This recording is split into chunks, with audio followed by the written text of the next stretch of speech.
creo que es importante que ocupando una posición ministerial por primera vez, nos cuente un poquito de su trayectoria previo a la llegada al Ministerio de la Mujer.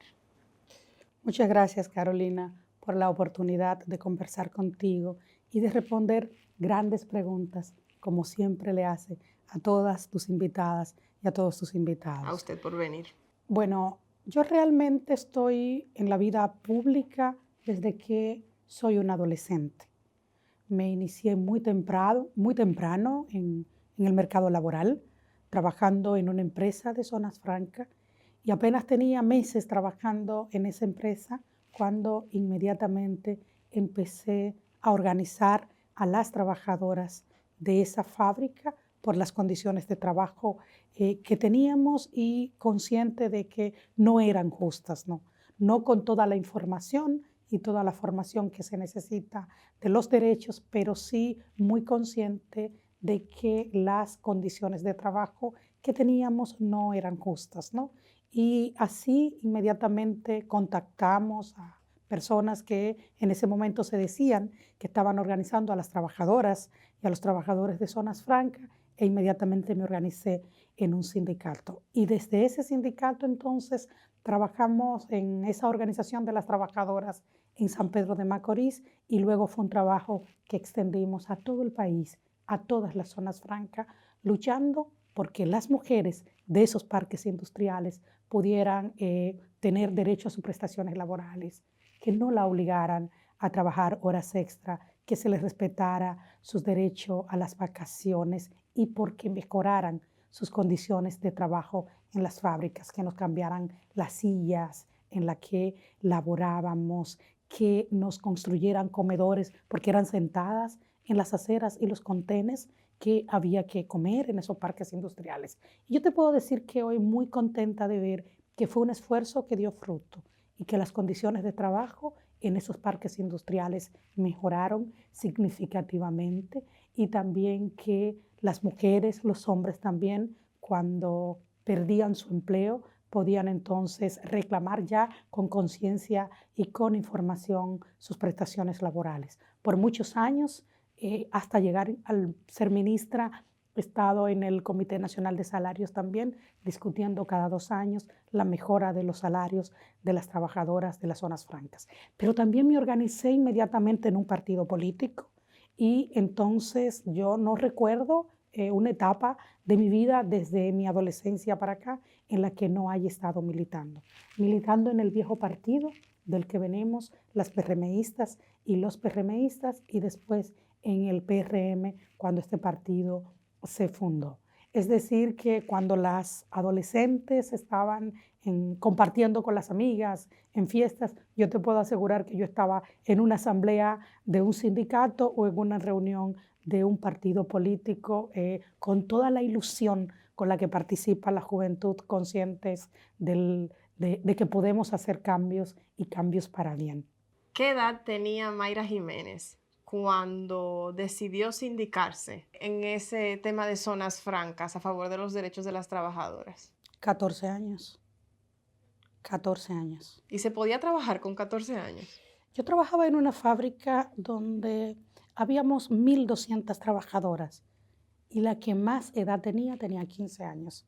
Todas éramos adolescentes de 13, 14 y había niñas incluso hasta de 12 años. Y esa era una realidad también en ese parque industrial que fruto del esfuerzo y de las luchas que libramos en ese momento también cambió y cambió para bien. Con una cédula prestada, Carolina. Trabajaban todas esas niñas, con la cédula de la hermana, con la cédula de la tía, con la cédula inclusive de la mamá. Y con mucha complicidad en ese momento también de las autoridades del trabajo que iban, hacían inspecciones y se hacían de la vista gorda. Escuchar que desde entonces, desde la adolescencia hasta ahora, ha militado políticamente, hace quizás especialmente relevante la pregunta de cómo ha vivido la violencia política contra las mujeres, Mayra Jiménez. Como lo han vivido todas las que hemos decidido participar en política, ¿no? Eh, Dificultad para accesar a los espacios de dirección dentro de los partidos, y a eso súmale que estoy en una provincia, ¿no? Que estoy en un pueblo. Ahí también hay mayores limitaciones para las mujeres que participamos. Yo debo decir también que en esa época en que me organizo, también me organizo en un partido, el viejo partido del que vengo, que usted sabe cuál es, el PRD, y ahí contábamos con el apoyo y el liderazgo de José Francisco Peña Gómez, que creía en la participación política de las mujeres, que impulsaba nuestra participación, y de alguna manera entonces también eso permitió que avanzáramos. Me tocó también participar de manera muy cercana con mujeres y con hombres, con mucho compromiso de la participación de las mujeres, de la igualdad, que entonces también nos respaldaban mucho, nos apoyaban mucho. Y me refiero, por ejemplo, a Fafa Tavera, a Magalis Pineda, a José Blanche, que ya falleció, pero que al igual que Magali fue uno de mis mentores, entonces creían mucho en la participación de las mujeres y de los jóvenes. Y yo tenía la doble condición, ¿no? Condición de joven, condición de mujer, y también que yo no soy de las que se deja, ¿no?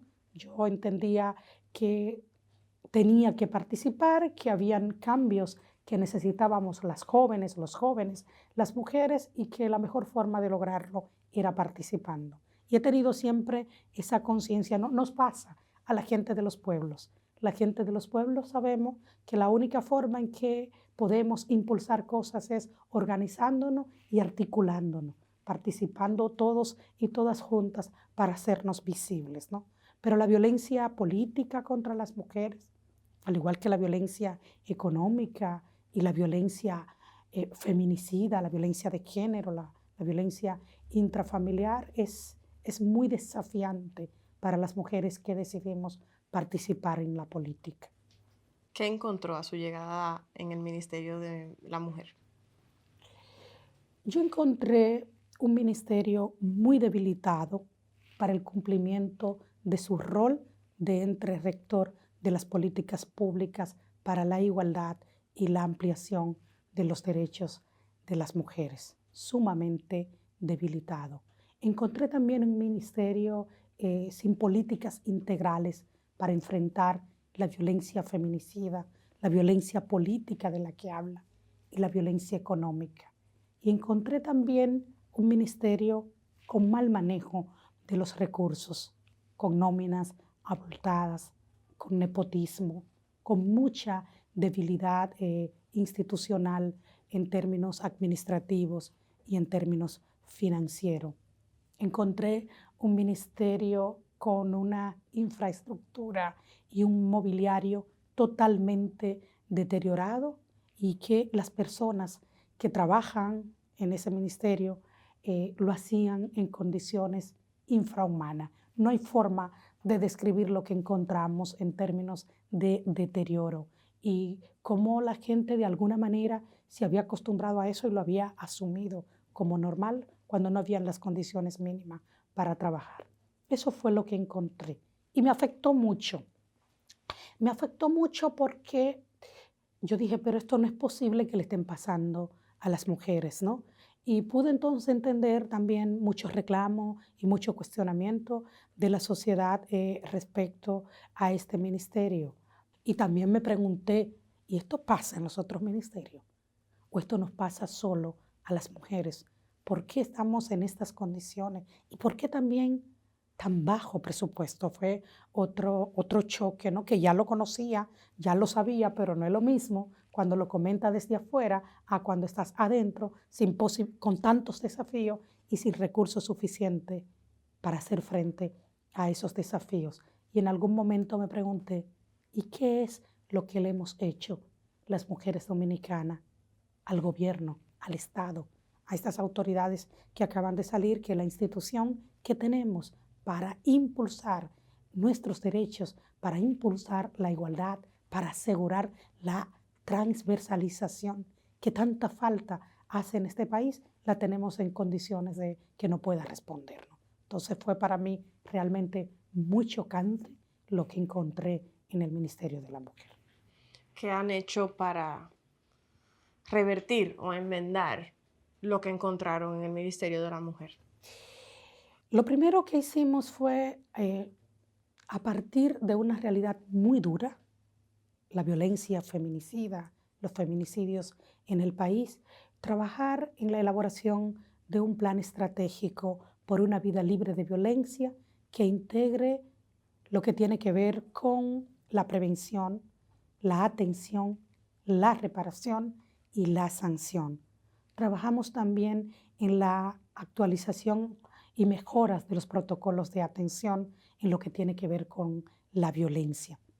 El elemento de reparación, Carolina, que es tan importante y que no se había establecido en el país como una política pública, incluyó inclusive asistencia económica a las mujeres que están en condiciones de violencia, pero que al mismo tiempo están en condiciones de vulnerabilidad social y económica. Los servicios que ofrecíamos de asistencia psicológica y asistencia legal lo hemos ampliado. Las casas de acogidas de las que tanto hemos hablado y que también ha hecho mucha referencia el presidente Luis Abinader, nosotros encontramos 3 en 17 años que lleva la ley, una ley que manda a tener al menos una casa de acogida en cada provincia.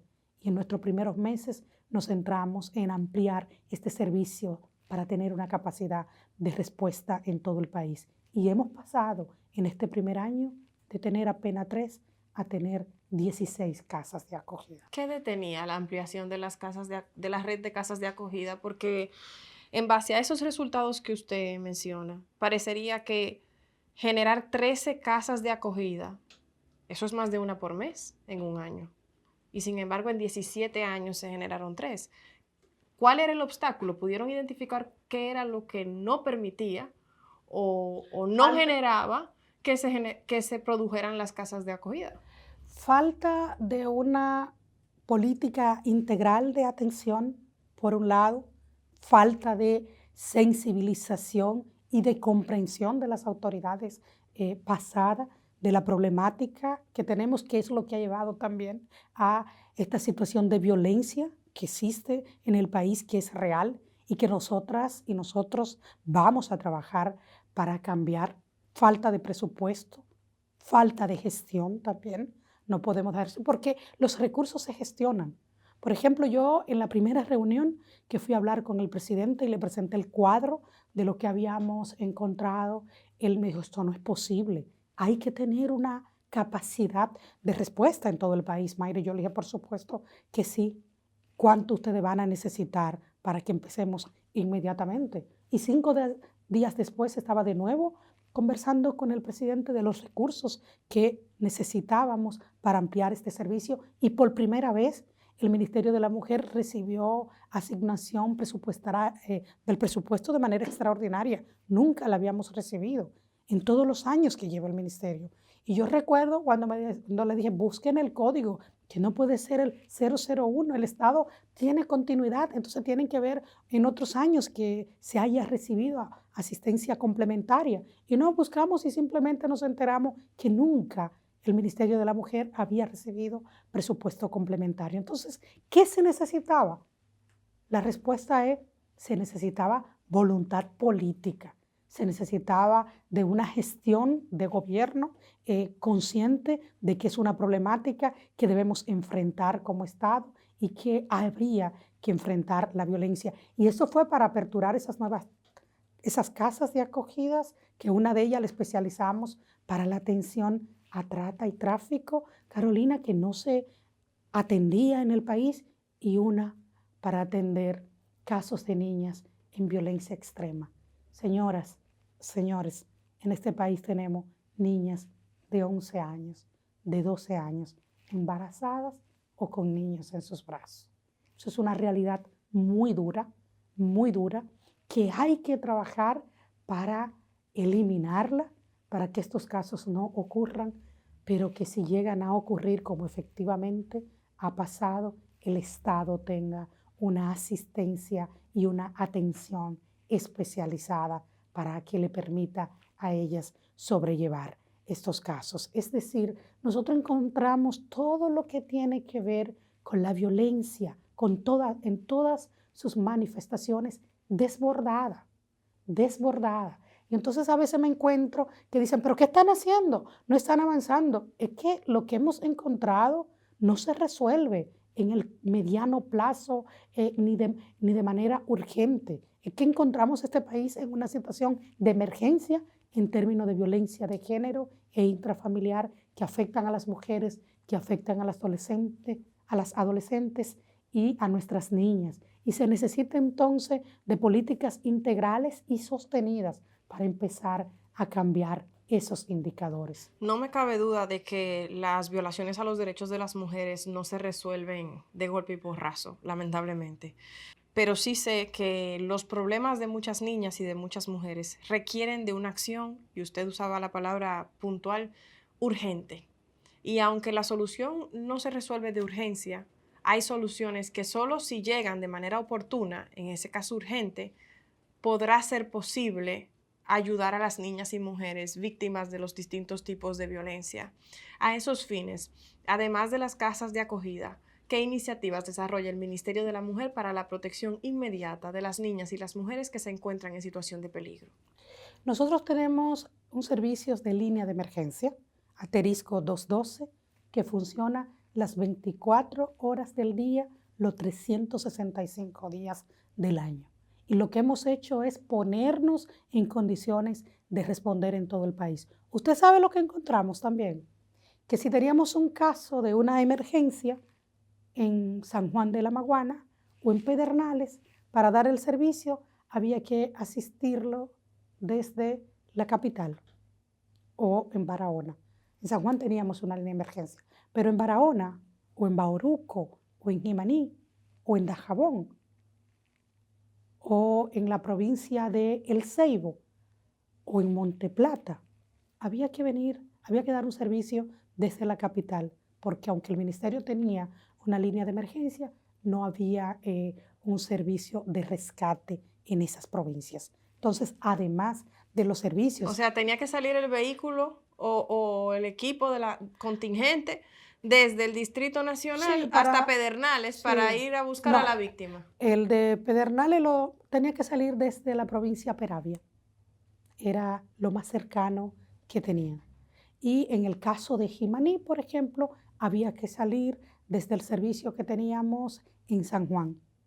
Y en el caso de Dajabón, por ejemplo, o de Montecristi, había que salir desde el único servicio que teníamos en esa parte de la línea fronteriza que estaba en la provincia de Santiago Rodríguez. Es decir, que era prácticamente imposible. A lo más que podíamos llegar era el entierro y de manera tardía. Entonces hemos trabajado también para cambiar eso, Carolina, porque la verdad es que la situación que nosotras encontramos en el Ministerio de la Mujer en términos de su incapacidad de dar respuesta es lo que hoy explica también que haya la situación que tenemos. Pero en el caso de la prevención, por ejemplo, de embarazo en adolescentes y en niñas, porque nos vemos en la penosa necesidad de aclarar que no solo son embarazos en adolescentes, es que tenemos niñas que aún no son adolescentes, que pasan por situaciones de embarazo en la República Dominicana.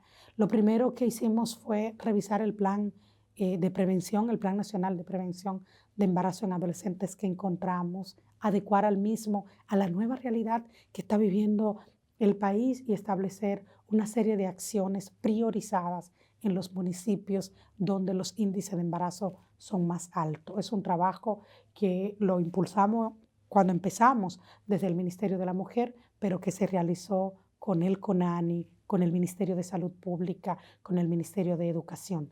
Y si usted me dice, ¿y qué están haciendo realmente para que las cosas cambien? Yo le puedo decir que una de las acciones importantísimas que hemos impulsado en el Ministerio de la Mujer es la elaboración de una cátedra educativa para la vida. Y la hemos trabajado conjuntamente con el Ministerio de Educación para educar en las escuelas en derecho, en salud integral, en cultura de paz también, porque no vamos a reducir los niveles de violencia si no cambiamos el tema cultural y estructural que tenemos en este país. Y en ese sentido, una sociedad que no aborda esta problemática desde las escuelas le va a costar mucho superarla. Y en el ministerio también entonces hemos estado trabajando para que esa oportunidad que se nos presenta con la tanda extendida y con la revisión del nuevo currículo escolar, estos temas se aborden y pensemos a formar para vivir diferente. Pero en materia de currícula escolar, ministra, uno de los principales desafíos con el tema de género es que la educación sexual con perspectiva de género ha sido propuesta innumerables veces al Ministerio de Educación y recordando, por ejemplo, aquella nefasta ordenanza, de ese momento parecería que hay una agenda conservadora más capaz de perfilar el tipo de contenido que reciben sobre educación sexual nuestras niñas y nuestros niños. ¿Qué situación ve actualmente en cuanto al Ministerio de Educación y el contenido de la educación sexual con perspectiva de género? ¿Y qué tan esperanzador ve o esperanzadora ve la situación para poder insertar ese tipo de contenido en la educación de nuestros niños y niñas? Carolina, yo pienso que es un tema que hay que abordarlo como plantea desde la sociedad. Yo estoy absolutamente segura que en este país no puede haber un pastor y una autoridad religiosa en ningún nivel que esté de acuerdo con los embarazos en adolescentes. Y la única forma de prevenir los embarazos en adolescentes y de asegurar que nuestras niñas y nuestros niños estén en esas edades, en las escuelas, en los parques jugando y en hogares libres de violencia, es educando para cambiar esa realidad. Y desde esa perspectiva, soy una mujer también de fe, yo también tengo la fe y la esperanza de que independientemente de lo que mencionas de una sociedad conservadora, esta sociedad entienda que no nos vamos a encaminar por la vía del desarrollo humano y sostenible si no educamos para cambiar esa realidad. Hay que educar para una vida, para una cultura de paz. Hay que educar sobre los derechos integrales y eso incluye educación sexual para evitar estos casos.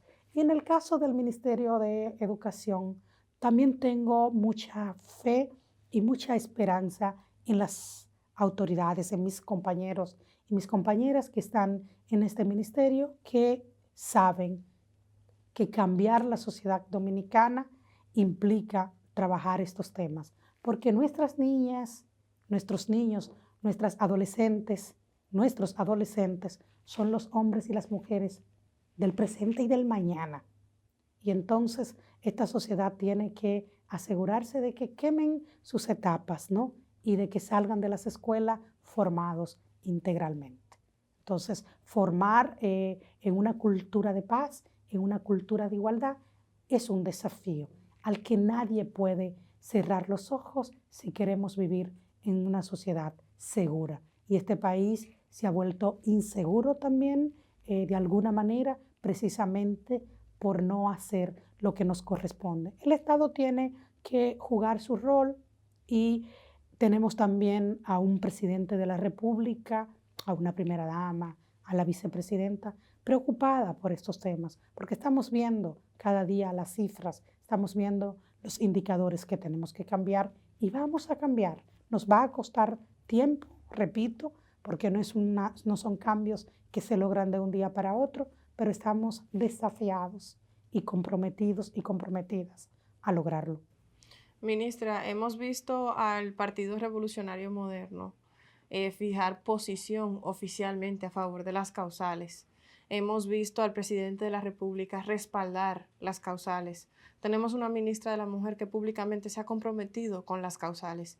Y sin embargo, a pesar de todo ese apoyo político y a pesar de que el PRM es mayoría en el Congreso o la Cámara de Diputados aprueba un código penal sin las causales, ¿qué pasa en su partido?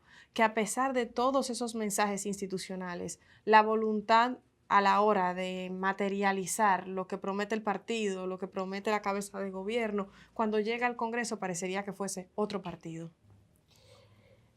Lo que sucede y es una gran pregunta, lo que acabamos de comentar hace un momento. Hay una sociedad conservadora y esa sociedad conservadora también tiene una expresión en el Congreso Nacional. Es un tema que no es de ahora. Llevamos años las mujeres, ¿no?, luchando por un código penal garantista de los derechos humanos de las mujeres y no lo hemos podido conseguir. Esta reforma, en el momento en el que está, usted sabe, fue aprobado así en la Cámara de Diputados, todavía está pendiente su discusión en el Senado de la República. Pero lo que nos indica claramente el hecho de que la República Dominicana esté a la cola del mundo, estemos al final y que no garantice ese piso mínimo de protección para las mujeres, incluso por debajo de países que han avanzado menos que nosotros como país en términos de los derechos humanos de las mujeres, es un indicador de que es una sociedad todavía conservadora y también es un indicador de que las mujeres, y yo quiero decirlo así con toda la responsabilidad que me caracteriza, que las mujeres tenemos también que observar bien por quienes votamos, porque realmente cuando se producen estas discusiones en el Congreso Nacional en temas que tienen que ver con la salud de las mujeres, que tienen que ver con la dignidad de las mujeres, y tú no encuentras entonces en la mayoría de los legisladores una comprensión y un respaldo, nos lleva a nosotros a decir, mira, las mujeres tenemos que ponernos las pilas y asegurarnos de que quienes nos representen en el Congreso representen también mínimamente o representen integralmente también nuestras aspiraciones. Y sin embargo, las cifras demuestran, ministra, que cuando se le pregunta a la sociedad dominicana si está a favor de las causales, una parte mayoritaria de la sociedad está con las causales. O sea que tampoco se justificaría la negativa de la mayoría del Congreso de aprobar las causales en las cifras de la voluntad popular, digamos, que si fuésemos a hablar de se debe lo que ocurre en el Congreso se debe a la representación popular, pues entonces se aprobarán las causales. Entonces, a veces una se pregunta, inevitablemente, ¿está la voluntad del partido, por lo menos públicamente manifiesta? ¿Está la voluntad del gobierno? ¿Está la voluntad del presidente? ¿Está la voluntad de una parte de los legisladores? Pero es como si una cosa fuese con guitarra y otra es con violín. ¿Qué podemos hacer para que lo que algunos legisladores incluso prometieron en campaña sobre las causales, hoy no digan, para tener un código penal, estamos dispuestos a votar contra aquello que prometimos? Porque también hay eso. La expresión de lo que ha ocurrido en el caso de la Cámara de Diputados, es, por un lado, un Congreso que vota a partir no de los intereses de las mujeres, sino de los intereses más conservadores, por un lado. Y por otro lado, también lo que menciona, uno percibe que siempre hay una tendencia a sacrificar los derechos de las mujeres, incluso planteando en aras de avanzar. Si me preguntas, te puedo decir que no puede haber avance en una legislación que no reconozca, que no amplíe y fortalezca los derechos humanos de las mujeres. E insisto que este tema está vinculado a los derechos humanos de las mujeres. Pero cuando se discuten las leyes, siempre y sobre todo temas como este, donde la sociedad de alguna manera también está muy polarizada de una posición y de la otra. Para que las mujeres logremos que la posición que pase sea la de inclusive el sentir mayoritario de la sociedad, entonces hay que tener un Congreso, ¿no?, que valore eso, un Congreso consciente de que la democracia, para que sea democracia, tiene que responder al sentir mayoritario de las mujeres. Que siempre en todas las leyes que discuta, todas las leyes que tenga que aprobar, no va necesariamente a tener el consenso mayoritario, pero que lo que realmente responde a una sociedad democrática y de derecho es irse siempre en favor de lo que piensan las mayorías. Ahora, generalmente es así si los temas no son los de las mujeres.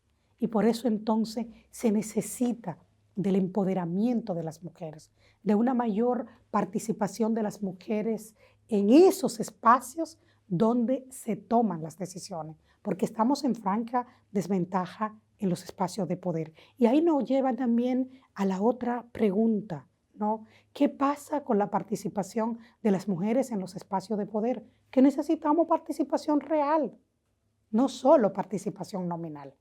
Necesitamos mujeres en los espacios de poder que también estén comprometidas con la agenda de las mujeres, porque también apena mucho cuando te das cuenta que la mayoría de las mujeres que están en el Congreso están de espalda a temas que tienen que ver con la vida y la dignidad de las mujeres. Al Congreso no se va a representar valores de sectores, porque entonces tendrían que tomar en cuenta todos los valores de todos y todas los sectores.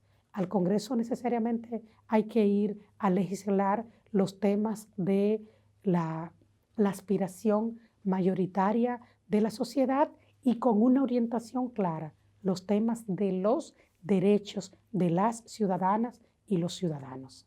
Y las causales forman parte de ese piso mínimo, insisto, de protección. Pero bueno, ustedes saben que es una discusión de mucho tiempo, un reclamo de muchos años de las mujeres y que ha sido precisamente uno de los obstáculos para la provisión de las causales. Lo que es claro es que cuentan con el respaldo del presidente de la República, que lo dijo en campaña y lo sostuvo después de ser presidente. Y yo menciono la campaña, Carolina, porque es un momento en el que cualquier candidato sopesa mucho el apoyo y la opinión que va a emitir sobre un tema.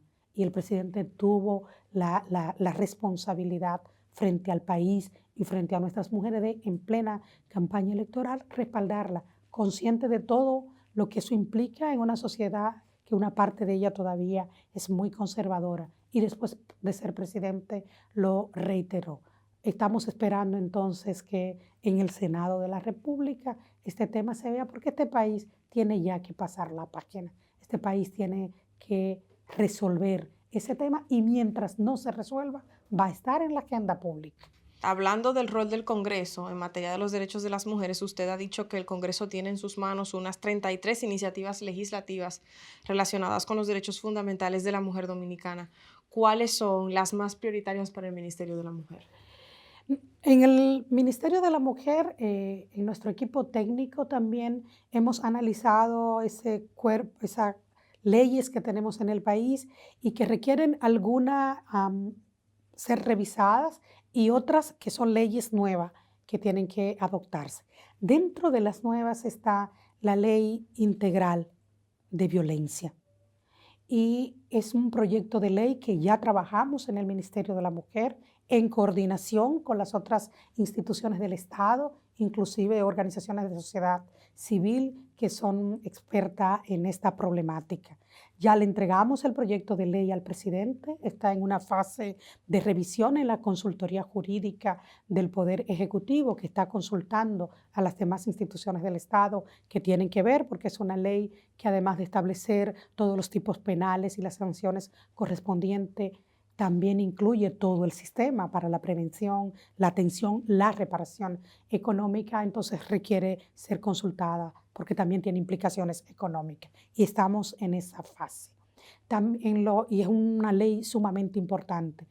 Nosotros necesitamos también una ley que viabilice los derechos de las trabajadoras domésticas. Ya lo tenemos en el marco internacional, en el convenio 190 que aprobó la Organización Internacional del Trabajo, pero que requiere la ratificación del país. Y además de la ratificación del país, requiere, el 189, el 190 es sobre el acoso y el hostigamiento, otro desafío. El convenio 189, entonces, ese ya sí fue ratificado, requiere entonces de una ley especial que viabilice los derechos de las trabajadoras y los trabajadores, porque los hay también del servicio doméstico, para que tengan protección social.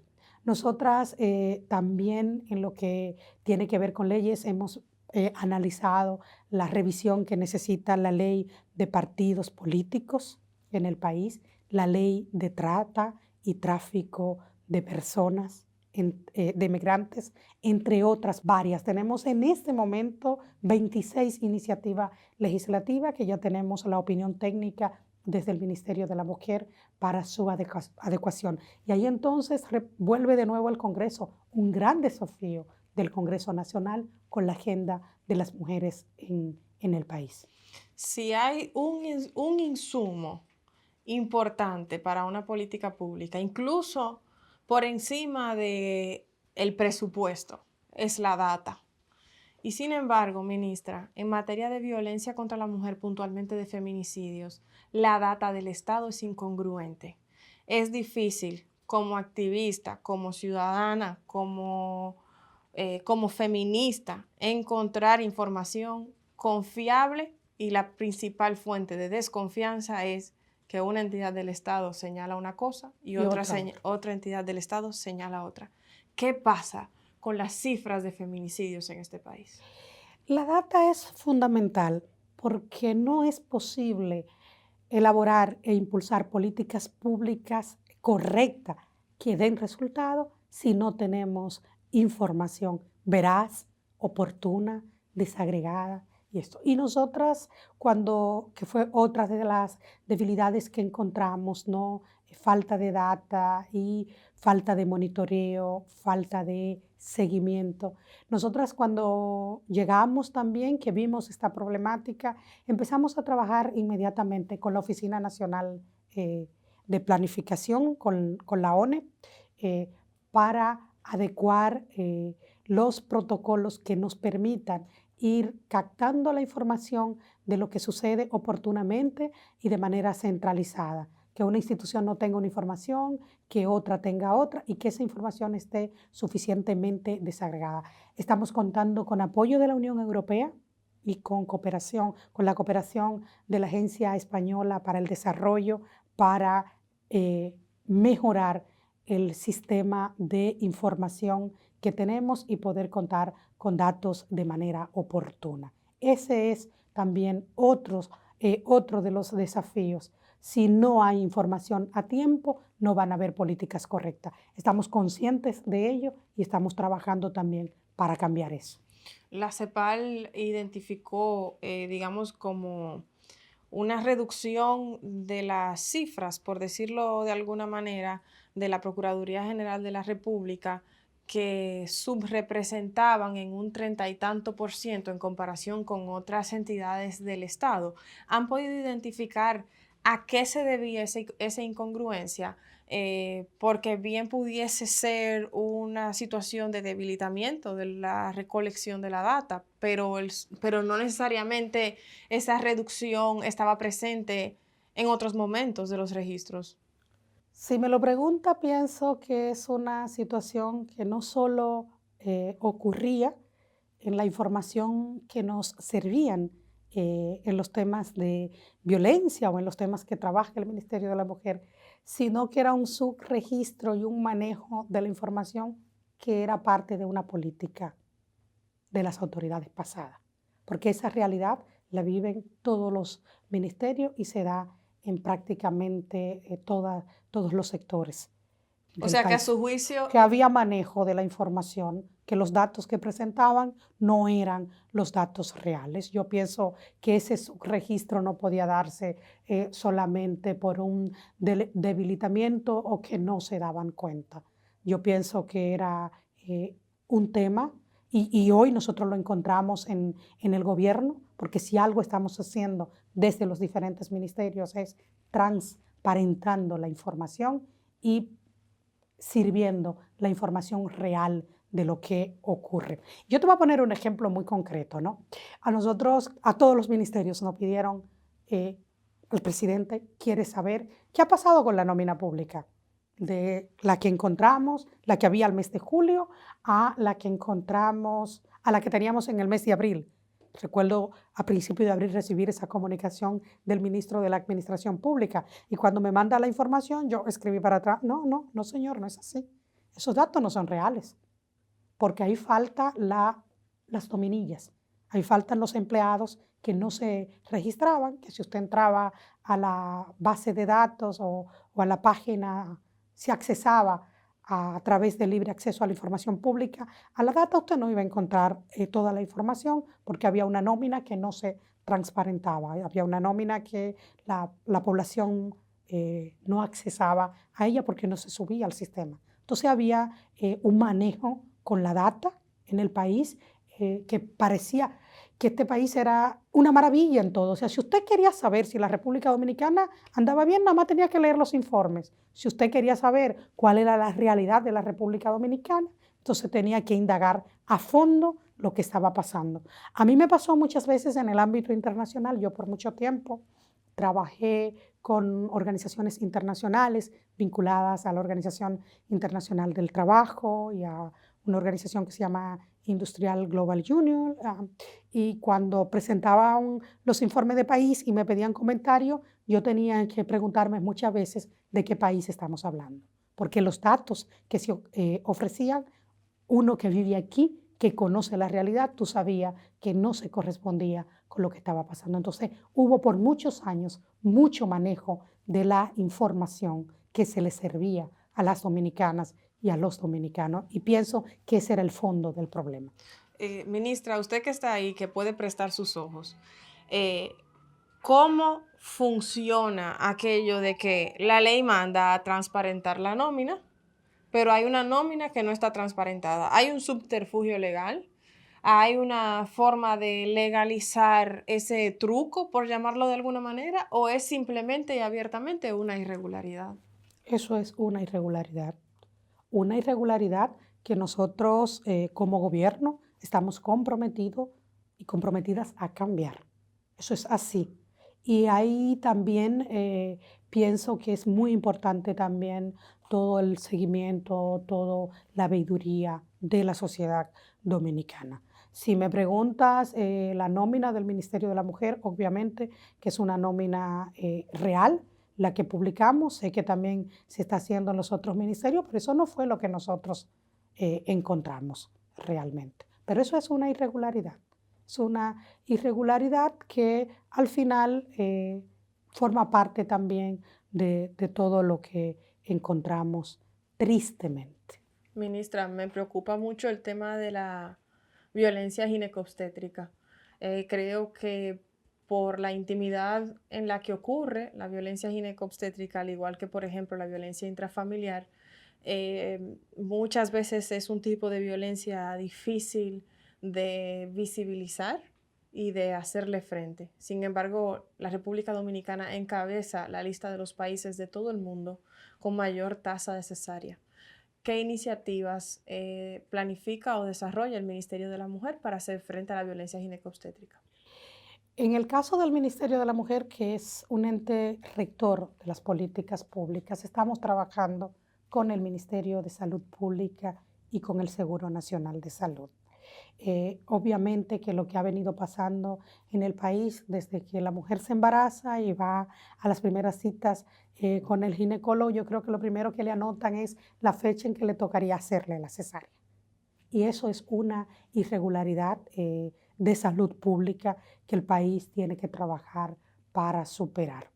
Yo pienso también que de alguna manera tiene que ver con el hecho de que la, la posibilidad de una cesárea pareciera que económicamente es más rentable, por un lado, y de ahí entonces hay que trabajar no solo con el Ministerio de Salud Pública como el ente rector y con el Servicio Nacional de Salud, que es quien ofrece los servicios. Hay que trabajar también con el Colegio Médico Dominicano, que es quien representa unos actores fundamentales Y también con el en gremio este de tema, ginecología. con el gremio de ginecología también. Y también hay que trabajar mucho en educación y sensibilización con las mujeres para que también entendamos que el parto es algo normal, es algo absolutamente seguro y que se corre más riesgo con una cesárea. Yo no suelo, digamos, hacer esto en las entrevistas, pero eh, quería darle una idea que estuve pensando. No sé si el Ministerio de la Mujer pudiera explorarla. Yo quisiera, por ejemplo, a la hora de elegir un o una ginecólogo o ginecóloga, saber cuál es la tasa de cesárea particular de ese doctor.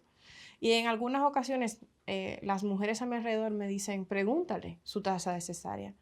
Pero bueno, quizás por mi entrenamiento de abogada y por el oficio al que me dedico, el escepticismo me pone a preguntarme o hace inevitable que me pregunte qué me garantiza que ese doctor o esa doctora me va a decir la verdad de su tasa de cesárea.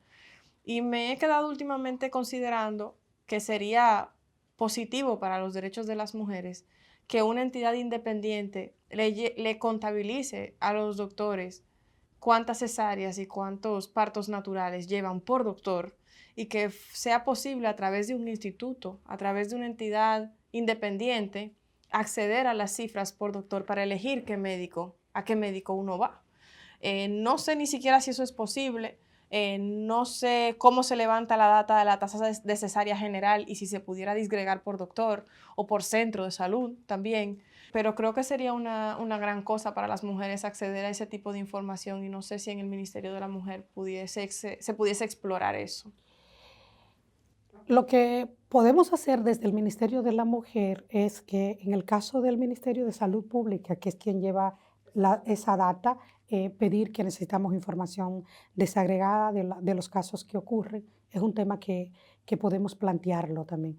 Pero lo más importante en todo esto es que las mujeres tengan información sobre la consecuencia y sobre los beneficios también de los partos naturales, porque al final tú vas a un médico y yo estoy segura que si el médico te plantea, mira, para que no sufra dolor, para que no pase por esos momentos tan duros para las mujeres, vamos a hacerte una cesárea. Y usted que tiene conciencia, que tiene información, va a decir, no, yo prefiero no hacerme una cesárea. Entonces lo que quiero hacer notar es que es muy importante la data, pero también es muy importante la información y la educación en estos temas, que es como lo vamos a cambiar realmente, porque te vas a encontrar que las que tienen más acceso a información, las que están más formadas y que por lo tanto saben las consecuencias de una sociedad que tenga este tipo de violencia que pueda ya decir que es una violencia por el alto índice que tenemos, entonces va a buscar esa información. Pero vas a tener la mujer común, la que no tiene acceso a esas informaciones, que entonces no va a tomar, no va a pedir esa referencia para si se hace una cesárea o no, o qué médico o qué médica la atiende. Pero ella sí puede, a partir de la educación que tiene, de la información que tiene, decir, no, dígame por qué usted me está proponiendo una cesárea. Y cuando diga, no, porque mira, menos va a sufrir menos dolor, decir, no, el parto es algo natural que puede producirse y mi situación de salud corre menos riesgo cuando tengo una labor de parto de manera natural. Entonces, creo, Carolina, que ambas cosas son importantes. Las sociedades cambian cuando tú tienes una población que conoce, que tiene información, que conoce de esos derechos, que conoce de cómo cuidar su salud y entonces empieza a demandar que esos protocolos se respeten. Ministra, según una encuesta publicada por su ministerio, 21.3%, sí, de las mujeres sufren acoso y violencia en el trabajo. ¿Qué hacemos? Serio ese problema, muy serio. ¿Qué hacemos las mujeres? No quedarnos calladas. Por primera vez en este país, nosotros tenemos unas autoridades, desde el presidente de la República y a todos los niveles, que estamos y que lo hemos dicho y lo estamos haciendo, no tolerando el acoso sexual y el hostigamiento en los lugares de trabajo. Obviamente, esas cifras no se producen solo en el sector público, sino también en el sector privado. Por lo tanto, es un tema que tiene que trabajarse con toda la sociedad. Yo le puedo decir a todas las mujeres que nos están escuchando, a las que están en el servicio público, que si son víctimas de acoso, que lo denuncien, que van a tener asistencia legal para acompañar su proceso, que van a tener asistencia psicológica también porque las necesitan para enfrentar su situación y que no corren el riesgo de perder su empleo porque denuncien a alguien que la esté acosando. El que va a perder su empleo, Carolina, es el que desarrolle labores de acoso y de hostigamiento, porque el presidente Luis Abinader ha dado instrucciones muy claras. No va a tolerar el acoso y el hostigamiento en su gobierno. Y lo saben los funcionarios al más alto nivel y en los demás niveles del Estado también. Entonces, si usted sufre un acoso en su lugar de trabajo, tiene que denunciarlo. Y eso es sumamente importante. Y déjeme decirle que yo me he encontrado con comentarios, por ejemplo, en los medios de comunicación. Ay, pero esta gente sí que han venido. Mira el caso tal que sucedió y cómo es posible, como si el acoso y el hostigamiento estuviera aumentando. No, no es así. Lo que está pasando en este momento es que las mujeres saben que si denuncian va a haber una consecuencia y que esa consecuencia no va a ser lo que solía ocurrir, que se quedaban solas, sin apoyo y que a ese funcionario no le pasaba nada. Las mujeres empiezan a sentir que si denuncian encuentran oídos, que si denuncian encuentran acompañamiento y yo las invito a que lo hagan. Y les invito también a los funcionarios que entiendan que esta sociedad cambió, que las mujeres cada vez más estamos conscientes de nuestros derechos y que el cambio que nosotros prometimos a este país pasa por respetar a nuestras mujeres y que el acoso y el hostigamiento es inaceptable. Invito también a que nosotros, nuestras autoridades, también nosotros tenemos el desafío de ratificar el convenio 190 de la Organización Internacional del Trabajo y de adecuar nuestra normativa. De alguna manera estamos abocados a una discusión y a una revisión, por ejemplo, en el caso del sector privado del Código de Trabajo, y esa actualización del Código de Trabajo también tiene que incluir la tipificación y también la sanción de quienes cometan acoso y hostigamiento conforme a lo que ha establecido el convenio de la OIT. Pero la información es clara. Si usted sufre acoso, denúncielo porque en este gobierno no lo vamos a tolerar. ¿Qué hace el Ministerio de la Mujer para prevenir el acoso? Educar, informar. El plan estratégico por una vida libre de violencia que estamos implementando en todo lo que tiene que ver con la prevención es uno de los ejes que trabajamos. Ministra, ¿cómo ha afectado la pandemia a las mujeres en lo social, en lo económico, en cuanto a salud? El confinamiento, producto de la pandemia que hemos sufrido las mujeres, ha tenido un impacto en el empleo de las mujeres.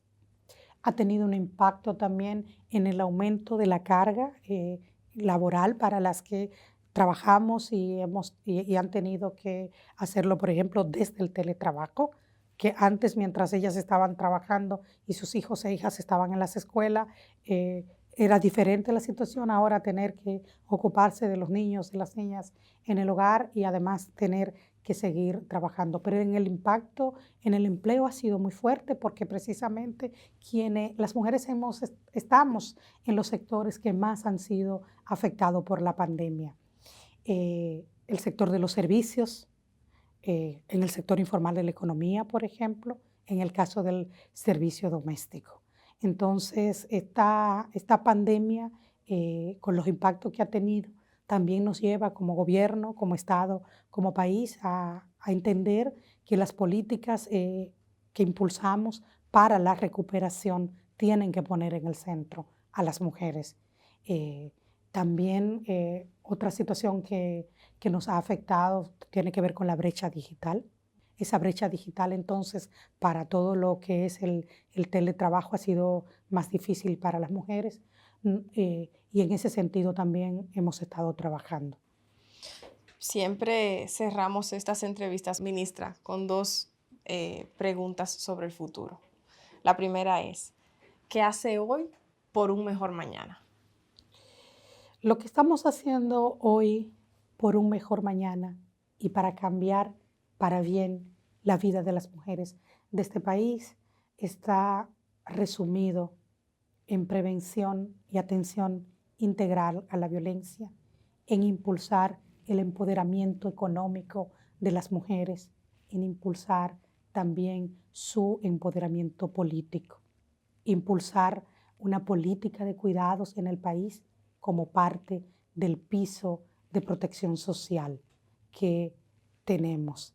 Y sobre todo, lo que estamos haciendo hoy para cambiar para bien la vida de las mujeres es asegurarnos, trabajar para asegurarnos que en todas las políticas públicas la transversalización de género sea una realidad, que deje de ser un discurso de campaña y una propuesta política a ser una realidad en todas las instituciones del Estado para que realmente podamos cambiar esta situación de que vivimos las mujeres en el país. ¿Cómo se imagina el futuro? Sin estas brechas que tenemos de empleo, sin estas brechas salariales. ¿Y cómo me imagino el futuro? Un futuro donde se haya disminuido significativamente la pobreza y sobre todo un futuro donde esos indicadores no tengan rostro de mujer. Me imagino un futuro donde las mujeres, las adolescentes y las niñas podamos transitar por todos los espacios de la sociedad sin miedo. Mujeres que podamos sentirnos seguras en nuestros hogares y en los espacios públicos. Gracias, ministra. Gracias a usted por la oportunidad.